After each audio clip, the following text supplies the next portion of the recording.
Je comprends la colère qui s'exprime dans notre pays et je pense que le mouvement samedi aura une ampleur peut-être inattendue par rapport à certains commentaires au démarrage, parce qu'au fond, derrière cette hausse du prix du carburant se cache une colère, enfin se cache pas vraiment, mais s'exprime plus exactement une colère sur la hausse des prix, sur la qualité de vie, sur la façon dont les politiques méprisent aujourd'hui le monde populaire qui a du mal à joindre les deux bouts. Donc vous y participerez ?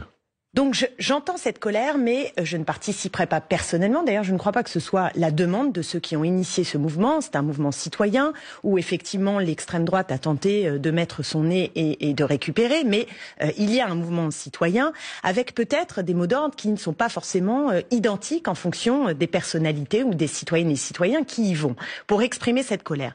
Et moi, je crois que la tâche des responsables politiques, c'est quelque part d'apporter des solutions à la colère qui s'exprime et de dire quel est le projet, quelle est la nature du projet qui peut permettre de sortir de la nasse des populations qui aujourd'hui se sentent malmenées et qui ont énormément de mal à faire face et à trouver du sens, y compris à leur vie. Mais... Quand j'entends certains dans le mouvement, par exemple, qui sont aux patriotes ou qui, au fond, défendent un ras-le-bol fiscal, là, je ne m'y reconnais pas forcément. Mais je sais qu'il y en a d'autres, comme par exemple Priscilla Ludowski, qui, elle, dit c'est plutôt de l'injustice fiscale qu'il faut dénoncer et qui aussi, à travers tout ce qu'elle raconte, nous parle du travail, de la qualité de vie, de plein de sujets sur lesquels nous devons apporter des réponses. Donc vous n'irez pas, vous personnellement, Clémentine Autain, à manifester samedi prochain ? Mais vous croyez franchement que c'est la demande des citoyennes et citoyens qui vont y aller ? Ils réussissent à mobiliser plus d'1 million de personnes. Il y a, je crois, plus de 16 000 blocages. Vous pensez que l'attente, c'est les élus avec leur écharpe ? Moi, je pense que l'attente, elle est qu'est-ce que nous avons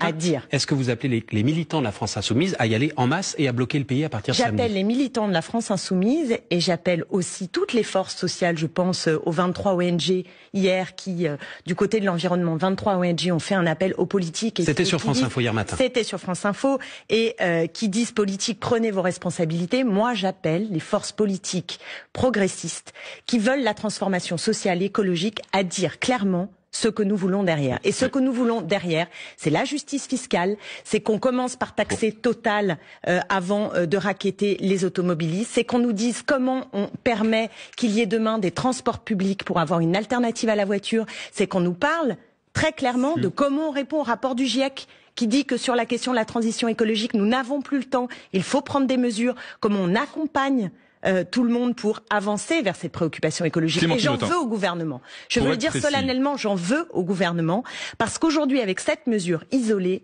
qui d'ailleurs aura peu d'impact, puisqu'on sait que seulement 19% de cette taxe va aller vers la transition énergétique, il est en train de rendre la préoccupation écologique impopulaire. Et ça, c'est extrêmement grave.